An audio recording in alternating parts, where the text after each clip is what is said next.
Sana söz vermiştim. Oğlumuz konağa geri dönecek demiştim. Deniz, seni çok özledim. Artık kimse oğlumuzu bizden almaya cesaret edemeyecek. Bizim için yaptığın her şey için teşekkür ederim. Seni çok seviyorum. Gergin ve belirsiz bir dönemin ardından Cihan Aliye'ye verdiği sözü tutar. Deniz'i konağa geri getirmeyi başarır. Alya oğlunu görünce, onu tekrar kaybetme korkusuyla hemen yanına gider ve sıkıca sarılır. Olayların tamamını henüz tam olarak anlamayan Deniz, annesine onu bulan ve eve getirenin Cihan olduğunu anlatır. Aliye Cihan'a derin bir minnet duyar. Onun azmi ve çabaları olmasaydı, Deniz'i geri getirmenin çok daha zor olacağını anlayarak, ona içtenlikle sarılır. O geceyi Deniz ile birlikte odada geçirmeye karar verirler. Deniz, annesi yanındayken daha sakin hisseder ve Alya da, yaşadığı her şeyden sonra oğlunu kısa bir süre bile yalnız bırakmak istemez. Cihan da yakınlarda kalır, herkesin bir arada olmasının bir güvenlik duygusu yarattığını fark eder. Gece önceki günlere göre çok daha sakin geçer, ancak gerilim tamamen ortadan kalkmaz. Ertesi sabah durum birdenbire tırmanır. Boran polislerle birlikte konağın kapısında belirir. Oğlunu almaya geldiğini iddia eden adam, çocuğun derhal iade edilmesini talep ediyor. Bu durum özellikle Alya için yeni bir endişe dalgasına neden oluyor, çünkü hukuki durum henüz tamamen çözülmemiş durumda. Cihan onu sakinleştirmeye çalışıyor.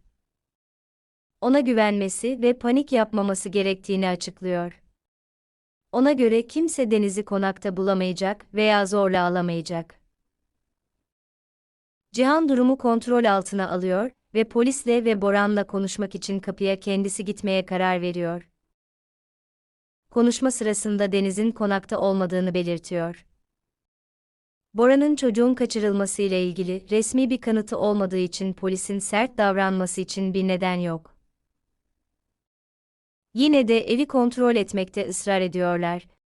Çocuğun varlığına dair hiçbir kanıt bulamayan polis, kontrolü tamamlamak zorunda kalıyor.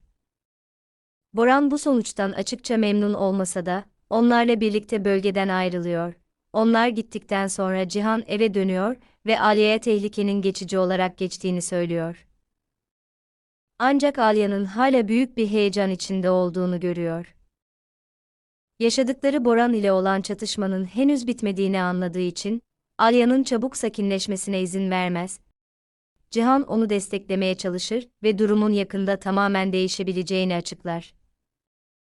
Birkaç gün içinde yapılacak bir mahkeme duruşmasının zaten planlandığını hatırlatır. Bu süreçte Deniz'in resmi velayetinin Alya'ya devredilmesi için her türlü nedenin olduğunu söyler. Ayrıca Bora'nın geçmiş faaliyetleriyle ilgili toplanan materyallerin ciddi hukuki sonuçlar doğurabileceğini belirtir. Bu deliller sadece velayet kararını etkilemekle kalmaz, aynı zamanda ona karşı bir ceza davası açılmasına da yol açabilir. Tüm bu olaylardan sonra Alya ve Cihan, sürekli mücadelenin hayatlarını neredeyse tamamen tükettiğini yavaş yavaş fark etmeye başlarlar. Tüm düşünceleri sadece Deniz'i nasıl koruyacaklarına, Boran'la nasıl yüzleşeceklerine ve bir sonraki sorunu nasıl çözeceklerine odaklanmıştır. Bu nedenle kendi duygularını ve aralarındaki gerçek bağı düşünmeyi neredeyse bırakmışlardır. Bu yüzden bir akşam, tüm sorunlarını bir süreliğine bir kenara bırakıp birlikte zaman geçirmeye karar verirler. Akşamı sessizce, yabancılardan uzak ve zorluklardan bahsetmeden geçirmeye karar verirler. Bu onlar için hayatın sadece mücadeleden ibaret olmadığını hatırlama fırsatı olur. Bazen sadece yanlarındaki kişinin yakınlığını hissetmek önemlidir. Kimsenin onları rahatsız etmemesi için odanın kapısını kilitlerler. Bu yalnız kalabilecekleri küçük bir alan yaratır. Cihan her zamanki gibi Alya'nın duygularına dikkat eder. Onun için her kararın bilinçli bir seçim olması önemlidir. Alya ise tüm zorluklara rağmen aralarında derin bir bağ olduğunu çok iyi anlar. Bu akşam dış dünyayı bir süreliğine unutabilecekleri, huzur ve güven dolu bir an olur. Ertesi sabah birbirlerinin yanında uyanırlar ve birkaç dakika daha birlikte vakit geçirerek, normal rutinlerine dönmek için zaman ayırırlar. Ancak gerçeklik onları hızla yakalar. Deniz ile ilgili durumu ve Boran ile yüzleşmeyi tekrar düşünmek zorunda kalırlar. Boran hala çocuğun yasal velayetine sahiptir. Bunu fark eden adam, durumu bir baskı aracı olarak kullanmaya çalışır. Aliye'ye bir şart koşar, Cihan'la evlenme niyetinden vazgeçmesi halinde oğlunun yanında olabileceğini söyler. Ancak Aliye bu ultimatomu kabul etmeyecek. Teslim olmanın Boran'a hayatı üzerinde daha da fazla güç vereceğini anlıyor.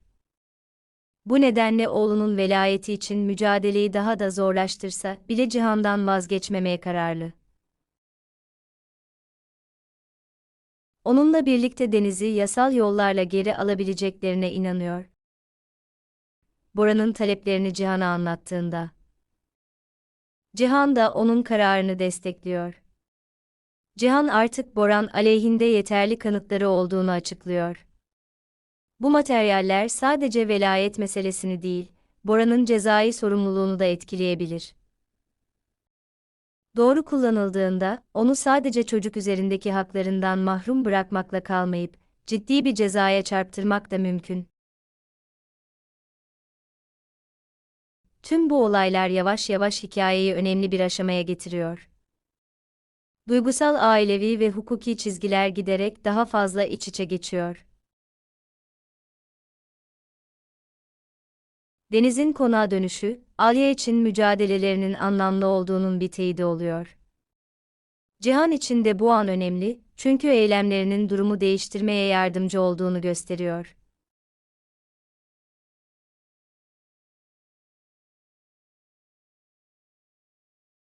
Boran ile olan çatışma henüz bitmemiş olsa da, Aliye ve Cihan artık daha özgüvenliler.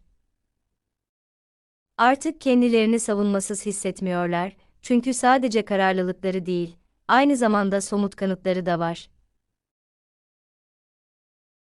Mücadeleleri kendilerini korumaya yönelik kaotik girişimlerden, hukukun ve mahkeme kararlarının önemli rol oynadığı net bir stratejiye doğru kademeli olarak ilerliyor. Onlar için en önemli şey Deniz'in geleceği olmaya devam ediyor. Onun güvenliği ve istikrarı ana hedef haline geliyor. Aliye ve Cihan, gerçek zaferin sadece Boran'ı durdurmak değil, aynı zamanda oğlan için korkusuz ve sürekli çatışmalardan uzak bir yaşam yaratmak olduğunu anlıyorlar.